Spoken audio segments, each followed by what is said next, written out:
Welcome back. This is your host Siris King. In this segment, I'm going to talk about science versus magic, keys to liberation. And it's funny because I label this title science versus magic because largely, for the most part, both tools are keys to liberation. There's no question about that.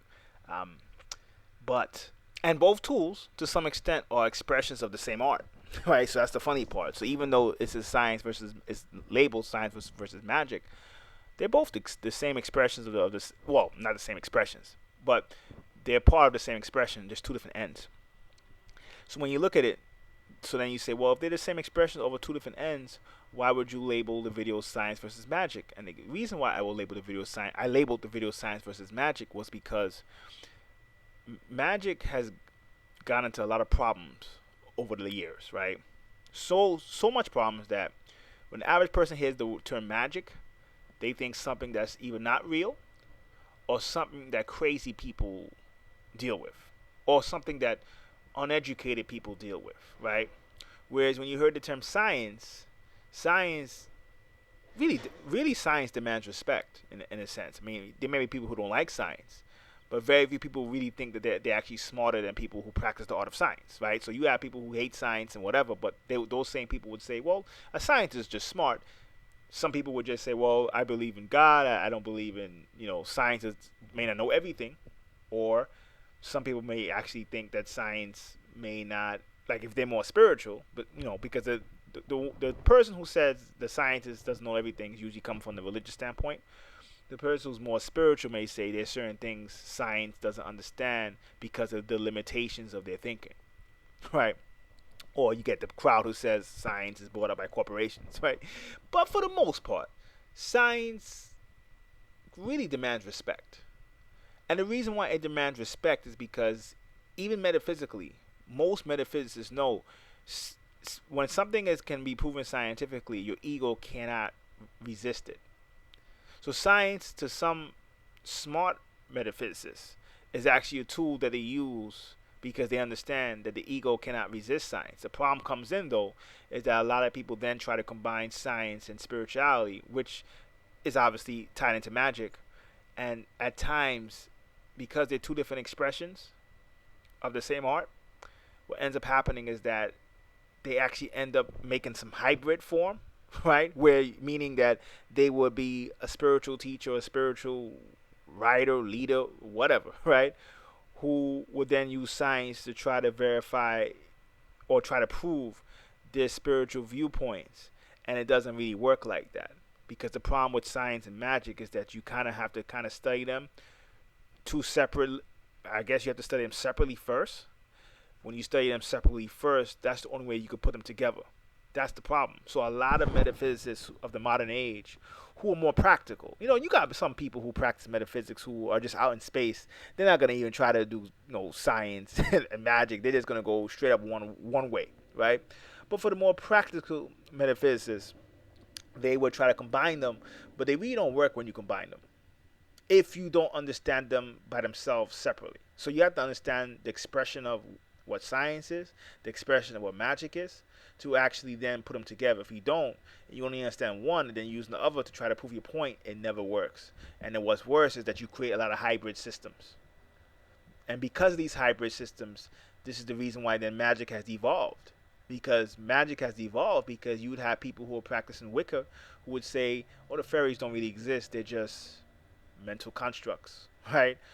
Then you have some people who are practicing Egyptian science who say that gods don't exist, right? They're just mental principles. And you get that down the line for all systems.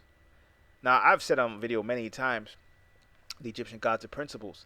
And that's the safest, easiest way to understand them. Or you could even understand, if you don't want to say principles, you could say different aspects of one's mind, right? That you make in God form because then you could put in a story that is layered in many different levels of symbolism, and that you can get that person to understand without them understanding the biological counterpart of what you're saying.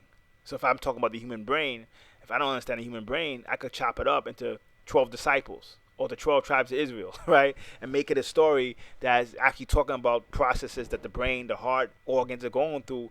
The person could read it and they would basically be able to understand something complex without understanding at that point the brain, the heart, the organs, the blood flow.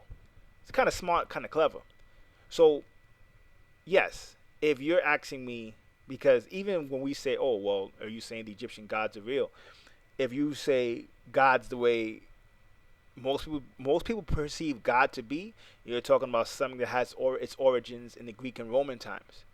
And if you're going into, well, gods are real, right? Based on the Greek and Roman understanding of what God is, meaning you just depending on somebody in the sky to answer your prayers, or versus the gods are mental principles that basically have psychological counterparts in your brain, have actually physical counterparts in your body. I rather you look at it that way. I rather you say, oh, the gods are principles. If it's between the gods being real, where they're in the sky waiting for your prayers, versus the gods of principles, no, I rather you say the gods of principles. No question about it. But still, that is still a hybrid construct that was put together by minds who are trying to combine science with religion. I'm saying science and magic, but it's really science and religion, right? They try to combine it to create a hybrid religion or spiritual system, which is not always compatible with magic, which is the problem. Because you take that same concept of the god form, of the gods, you take that in ancient times. The ancients, we think in this society, we're very right-sided thinking or left-sided thinking. Most of the time, if we're in the West, we can be left-sided thinkers. So we're going to think in terms of discrimination, separation. And when I say discrimination, I don't mean race. I'm talking about we have to put things in categories. And there is no evil ors. So the problem comes in with that is that when you take in mythologies from the past, where the ancients, they had no problem looking at the sun and understanding that the sun was also made up of light, photons, atoms to some extent. And that once it's made up of those things have an intelligence. Doesn't mean those things are alive. It doesn't mean those things are waiting for your prayers per se, right? But they have an intelligence, and if they have an intelligence, then they would say, "Oh, that's a god," right? But they didn't mean it the way the Greeks and Romans interpreted it later on, or the way even the Christians thought they meant it later on. They didn't mean it that way, right? When they looked at the sun god, they would look at it as, oh, solar energy or primordial energy that not even solar, it's primordial, that can't exist without the sun, can't exist without the oxygen. But the sun is the greatest living symbol of energy, being pure hydrogen, right? So the sun being pure hydrogen, it's not pure, it's hydrogen, helium, and a few other things, but is the most pure hydrogen object that the ancients were able to see, right? And it's being so pure of that substance, they said, okay, it's a god too. Right? Because it was here before us and it will be here after us, and it has an intelligence. Right? So yeah. So when they looked at the God, the sun god, they would look at it as the sun. They would look at it as an energy that exists even without the sun. And they would look at it as a god form in terms of it has an intelligence. In modern times, we don't think like that. We think evil or. So I could say this a million times, and there's going to be still people who are saying, Siris King is saying the gods are real. Right? Because that's how we think. We think in evil ors.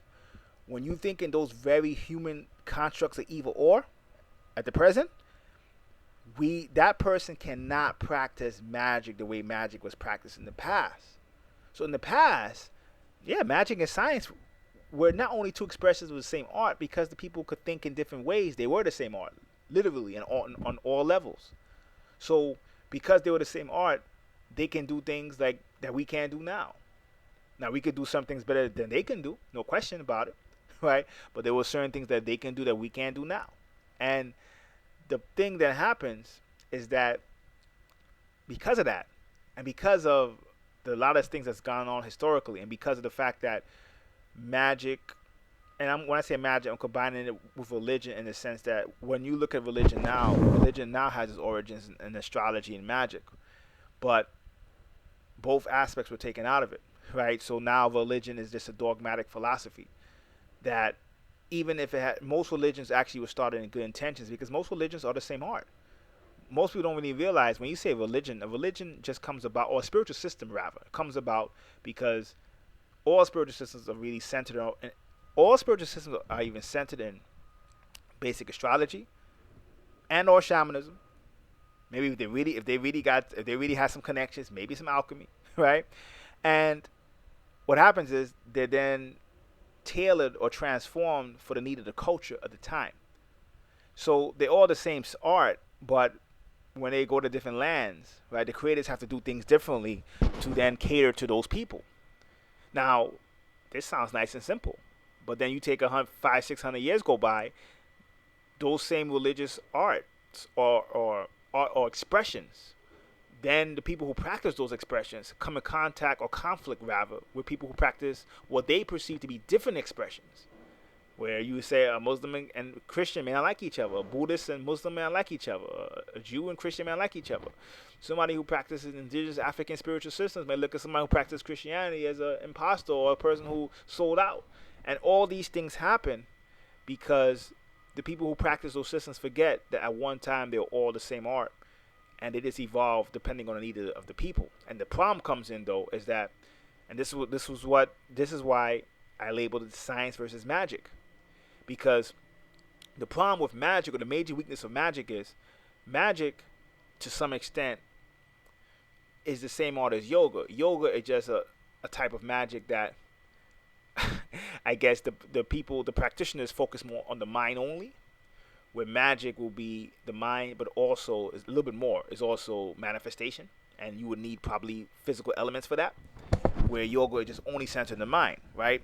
Problem is, the reason why I combined it with yoga though, or I brought up yoga up, because in yoga, just like magic, the practitioners of those arts have to refine their senses.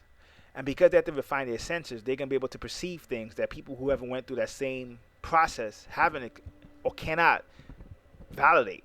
So meaning, if I refine my senses and I see certain things, could be with my physical eyes. If you didn't go through that same process, you can't see it. Now that's all in good, but the problem comes in is that that's what created spiritual systems. One person sees it, they can't, they explain it, they can't verify it, and then what happens? Then the other person interprets what they think that person means, and then you get pure chaos. You have the same people doing that for, let's say, 200, 300, 400 years. Then that religious system, that spiritual system, which started out as a magical system, it goes from magical system to spiritual system to eventually religion. It devolves, right? Then when it devolves, it actually produces more harm than good. And then because it produces more harm than good, then that's why it's often associated with what? Uneducated people. That's the difference. Where science, for the most part, I mean, let's be real. A water molecule is a water molecule. A water molecule is 2 hydrogens and 1 oxygen. That's what it is, right? That ain't going to change. I keep it real with you. It's not going to change, right? When we look at what the speed of light is, we understand the speed of light is that. Like, those numbers don't change. So science expands, but it's hard to build a cult around science. That's the difference. You could build a cult around magic real quick. Science, you can't. And yeah, people want to say, they get into, well, corporations control science and stuff like that. But even then, I mean, if you look at a lot of corporations, they don't really push education, really. They rather people looking at reality TV, because when a mind is educated, there's only so much you control that mind. So they had their preference. No, they still rather you watch reality TV than watch the Science Channel, right? And that's the difference. So with science, in the beginning stages, when it comes to your liberation, even when it comes to your spiritual understanding, and again, when I'm talking about science, I'm combining it with psychology. And note the difference, though. When I'm talking about psychology, I'm talking about Jungiism first, Freudianism second. And most of the time in psychology, right now, is more heavily Freud's work. Psychology, for me, if you're trying to understand metaphysics, it's probably better to go call Jung's work first. Make that be your core. Combine that with your understanding of science. If you can do that, because Carl Jung took a lot of spiritual principles, spiritual alchemy, and combined it with psychology, it's a very useful tool. So if you could combine that with your understanding of science, you might be able to make your mind ready for being able to comprehend what magic really is. And if you could comprehend what magic really is, you read a whole bunch of magic books, you start going very slowly with the art. Maybe you attract a teacher who could teach you the rest. That does happen sometimes, right? But the difference with science is that you may not really need, and again, because I'm not talking about college or beyond level science, I'm talking about basic high school level understanding of science. If you want to go college, go to college, but go the first 4 years, not your master's degree or your doctorates, right? I'm not talking about that level, right? If you could just go basic, I mean, high school is good, basic college is better. And everybody knows in college, You could take a scientific course. You could take two scientific courses. That doesn't have to be a degree, right? So you could have a degree in something else. So the whole point is you don't have to be a scientist per se. But the difference is when you're using science to increase your understanding of yourself and the world around you, it's harder to be duped. That's the difference. And because it's harder to be duped, when you have science and you ground it with some real good psychology, hopefully Jungiism, you get your mind ready for being able to practice real magic. That's the difference. So when somebody's coming with you with a less, not even a lesser form of magic, but a more devolved form of magic, you'll be able to see their flaws a lot quicker, and you'll be able to not make the same mistakes a lot of people do when they get into magic. Because magic is the higher form of science, and yes, magic does involve breaking the laws of physics to some extent, or not breaking them, but bending them. But the difference would be in order to bend them, you have to understand them first. That's the problem. So a lot of people try to bend them, but they don't understand it. You cannot bend. I mean, to be honest, you can't break it, but you could bend it. But if you can't understand it, you can't even bend it. That's the problem. And then that's why I would say that science at this point is the better tool for the everyday person. Because the everyday person has to be real with themselves to understand that we have evolved as a race, and I'm talking about all races. In a Western dominated world, where it doesn't matter if you're from the East or West, wherever you're from, most people have the same mindset. You don't really have the mind at this point to practice magic the way it should be practiced. But everyone has the mind to practice science, or at least be able to use science to increase their knowledge of the world and themselves. Again, science can be also, doesn't have to be, it could also be political science. It could be the science of music theory, right? It doesn't have to be the traditional science of biology, geology as you may think. But it's basically a way of understanding the world around you. And when you understand the world around you, you understand yourself. That's the difference. So even though most people who watch this channel, who come to this channel, will be far more interested in magic, and they'll be disappointed with my answer when I asked what is the better tool, because that's what this video was really about. Somebody asked me that, and I said instead of answering the email, I'll just make a video about it, right? And there's no question, if you're lucky enough to get someone to teach you magic, I say yeah, magic is probably the better tool. But even if I say magic is the better tool, it's rare that you're going to practice magic without any understanding of science, right? So I mean, if you're practicing real magic and you can get somebody to really teach you real magic, because like I said, you need to know them both separately to really fuse them together. If you don't know them separately and you try to fuse them together, more bad stuff happens than good, right? But if you actually are going to say, well, I'm only going to go the magic route, such an individual better be living in a certain country or have access to somebody who's really practicing real magic. You know what I mean? It's like someone tells me, oh, I'm going to start practicing shamanism. I said, you can practice shamanism if you could find a real shaman. And, and then that gets into the whole debate of, because some people hear the word shamanism, they'll be like, especially if you say you're Native American or somebody in the Western world, saying I'm teaching shamanism.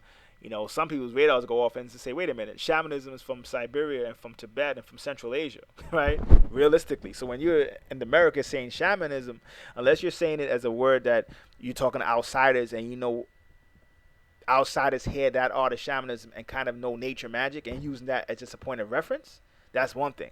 But if you're using that and that you're actually calling your art that, some people are like, oh, wow, that person may not be a shaman. And I have to say, the chances of meeting a shaman, very slim. I mean, come on, in the city, that's very slim, right? Now, what happens? You would almost say the same point that the level or the chance of meeting a real magician who knows what they're doing, who's going to teach you, who not just going to teach you, is going to teach you and have the understanding, because sometimes you could teach someone or you could be a teacher, and sometimes being a teacher is about being able to change levels up, being able to go down to a level of the person who you're teaching, right? And a lot of people, for whatever reason, are against initiation. And if you're against initiation, the chances are you're not going to be able to get a teacher that's going to teach you real, legitimate magic, because for the most part, the mystery schools are the only ones who have, at this point, real magical knowledge, right? So if you're going to tell me you're against initiation, which I'm no 85% of this channel would be, then the magic you're going to be practicing is definitely a devolved type of magic, and you shouldn't even get involved in that, right? And because of that, there's no question science is going to be the tool that the person uses or needs to get that grip of the environment around them. That's the difference. And a lot of people may not like it, but all you have to do is just look at the present look at the present spiritual community. The scientific community is now passing the spiritual community on a lot of key subjects that's embarrassing. There's still spiritual schools who still talk about 7 dimensions based on 7 chakras. Science, quantum physics, is talk about 10 dimensions now. I mean, they should be embarrassed of that, right? There's still spiritual schools, and this is the biggest reason. Honestly, out of every reason I said, the reason I've said now is going to be the biggest. Present spiritual schools are coming from a very human-centric level of understanding, meaning the human construct is what controls their level of understanding the world around them. So it doesn't matter what type of spirituality they practice, they're coming from a very human understanding of the world, right? The problem comes in with that is that in a lot of ways, when you come from that level, right, because these people will be the same people who say, well, the humans is a superior species because we're the only life form that can think. We're the only life form that can understand higher levels of consciousness. And again, those are just words. What does that really mean? And the reason why I say that is because when you look at it from a certain aspect, look at a scientist. A scientist will say, listen, right? When a scientist views which species is superior, and you probably shouldn't even get into superiority versus inferiority anyway, but if you want to play that game, the scientist would say, look at the ecosystem. Can that person, especially if they're coming from the geologist mindset or from the biologist mindset, right? Physicists may not look at it like this, but if you come from the biological standpoint or from the geological standpoint, they say, listen, look at the ecosystem. You take away that species from the ecosystem, can the ecosystem survive? You take away the human beings from Earth, will Earth survive? Of course Earth will survive. Earth will not only survive, Earth would probably be better off at this point. I can name about 7 to 10 life forms that if you take away those life forms from the planet, the ecosystem would fall apart. Right? No questions asked. People hate roaches. You take away and the bees get all the hype. You take away roaches from the ecosystem, and I don't mean the roaches in your house, which tend to be only one species of roach. I'm talking about roaches in general. The whole nitrogen cycle changes. The whole nitrogen cycle changes. That's big problems for a lot of living life forms. And if roaches ain't convincing enough, we know about ants. Everyone knows about the bee. The bee has been spoken about for so long, how the ecosystem depends on the bees. Bacteria and viruses. Any microbiologist will tell you, bacteria and viruses allow all life forms to exist. At any time they want, they could wipe out all life forms on Earth. And for people who doubt that, the biggest extinction event that was far bigger than the dinosaur extinction event, they kind of know now that bacteria caused that, and that was far bigger than the dinosaur event. Right? So big that 90% of life forms got wiped out. Right? Even a lot of species of algae got wiped out. When the bacteria extinction event, algae and fungi weren't really touched as much. So scientists understand that, right? And scientists understand, and listen, even if a metaphysicist was to say, well, human beings, we got the consciousness and stuff like that. Listen, the world goes on. Eventually, another life form will come in who could think.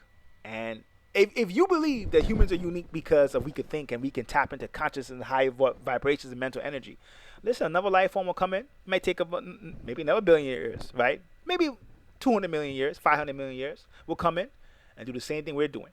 Be able to tap into higher level consciousness. Guess what?